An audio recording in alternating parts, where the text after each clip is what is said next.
আজকে গপুকে দিদার বাড়িতে দিয়ে আসলাম, আর দিদা আমাদের জন্য মায়াপুর থেকে কি নিয়ে আসলো সেটাই শেয়ার করব তোমাদের সাথে। তো চলো বেশি না বকে আজকের ব্লগটা শুরু করা যাক। সকালবেলা গেছিলাম মন্দির থেকে বাড়িতে আসার পর দেখি মা লুচি ভাজছে আর চা করছে। ওই দেখে আমি আর মেসি দুজনে মিলে চলে গেছিলাম বাজার করতে যাওয়ার জন্য। তো চলো বাজার করতে যেতে যেতে একটু কমেন্ট পড়ে নেওয়া যাক।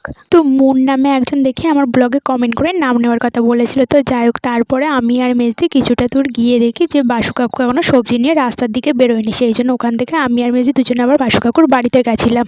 আর যেহেতু একাদশী সেই জন্য একটু কুমড়ো, কাঁচকলা আর ফুল নিয়ে চলে এসেছিলাম বাড়িতে এসে দেখি মায়ের রান্না পুরো কমপ্লিট হয়ে গেছে। সেই জন্য সকালবেলা বসে পড়েছিলাম খেতে। সকালবেলা খেয়েছিলাম দুধ চা আর তার সাথে ছিল লুচি। তো সকালবেলা খাওয়া দাওয়া করে তারপরে আমি আর মেজি দুজনে মিলে গেছিলাম দিদার বাড়িতে। দিদা ভোর 3টের সময় বাড়িতে এসছে মায়াপুর থেকে।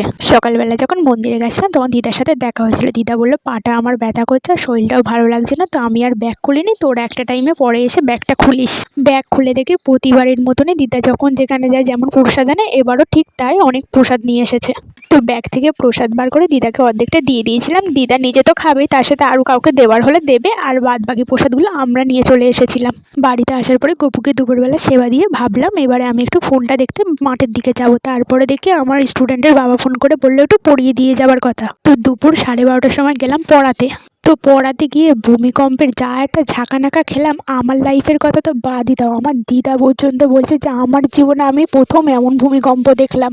তো পড়িয়ে তারপর ভূমিকম্পের ঝাঁকানাকা খেয়ে চলে এসেছিলাম বাড়িতে এসে বসে পড়েছিলাম খেতে। আজকে দুপুরে আমাদের রান্না হয়েছিল রুটি, পেঁপে, আলু, কুমড়ো দিয়ে একসাথে তরকারি। আমি যেহেতু পেঁপেটা খাই না সেই জন্য কুমড়ো আর আলুটাই বেছে বেছে খেয়েছিলাম, আর আটার হালুয়া করেছিলাম হেসদি। তো দুপুরবেলা খাওয়া দাওয়া করে আমি আর মেসি দুজনে মিলে গেছিলাম দিদার বাড়ি থেকে তারপর বিকালের দিকে বাড়িতে এসে একটু মাঠের দিকে গেছিলাম। তারপরে আবার গপুকে দিদার বাড়িতে দিতে গেছিলাম। তো যাই হোক, আজকের জন্য এতটুকুই। দেখা হচ্ছে নেক্সট ব্লগে।